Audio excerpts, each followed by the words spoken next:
First we get an offer in pounds, now it's guilders. Well, is it a Scottish trick? Well, I was only 24. I played nearly, I say like 200 games in the first team, and for a goalkeeper is quite a lot. Usually you get, because I played my first game for Twente exactly 1 week after my 70th birthday. And if you look back at the team who I played against, was in that team was Dick Advocaat, Rivagal, were his partner in midfield. So I was really young, but I knew that if I wanted to make a move, at that time there was no Bosman ruling, and Twente could ask quite a bit of money for me. It was like, I think, 1 million guilders.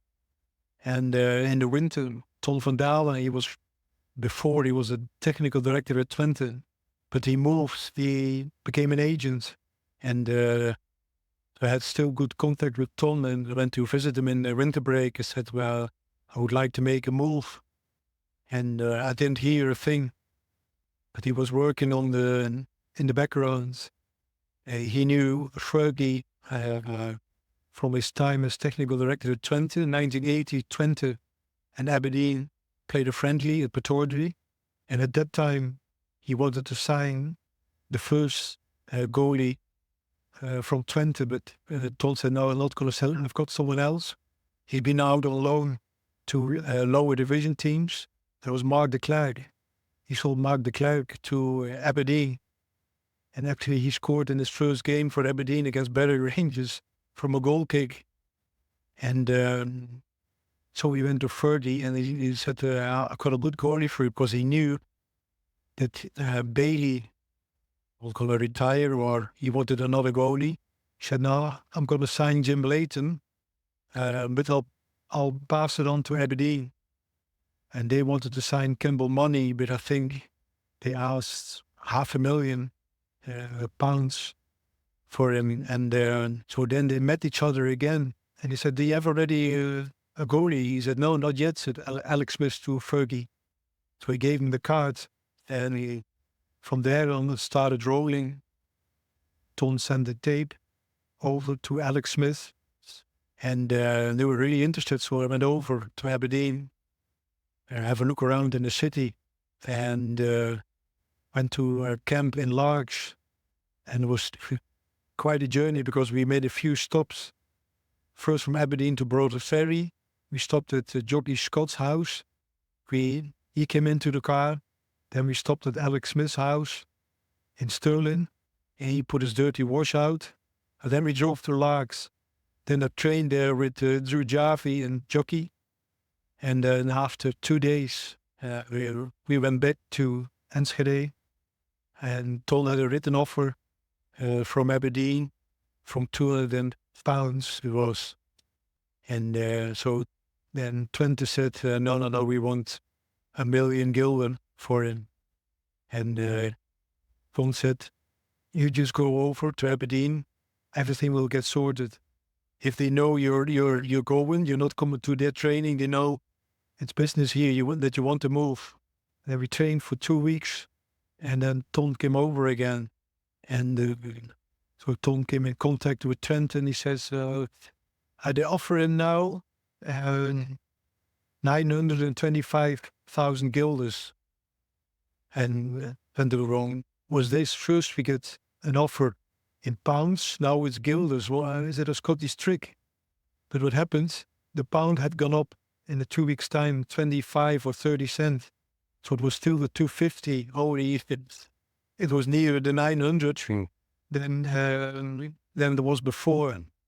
And so it was talking and negotiating, and then all of a sudden deal was done. And then after 2 weeks training with Aberdeen, I signed him. Was an Aberdeen player. I still remember in between when it was over was the Piper Alpha disaster. And all of a sudden Aberdeen was big news. And we stayed in the Apple Hotel. But actually, when I flew over for coming over to Aberdeen, at that time, my girlfriend, now my wife, Alex Smith, I spoke with the press, and he gave me the car keys. He says, yeah, my car is over there. If you just go in the car, I have still to pick someone up. Takes 10, 15 minutes. Then all of a sudden, I'm sitting in the car, and all of a sudden, the door opens. I see a Puma bag and all of a sudden, his head came in. We played against each other, but we didn't know each other personally. I said, "Hey, Paul," and then we stayed for 3 months together in the Affel, and then bought a house, same in the same street in the Brummel Avenue. I was 25, Paul was 67, so we were quite close to each other, and played together for 5 years. And then over the years, his big dream was going to play in the Premier League, went to Ipswich. Then we lost touch a bit, and then it started in R&B.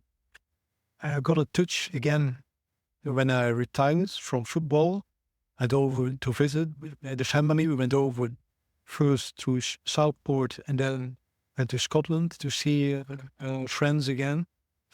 And then all of a sudden, contact died a bit. And then around 2013, all of a sudden, Paul tried to get in touch.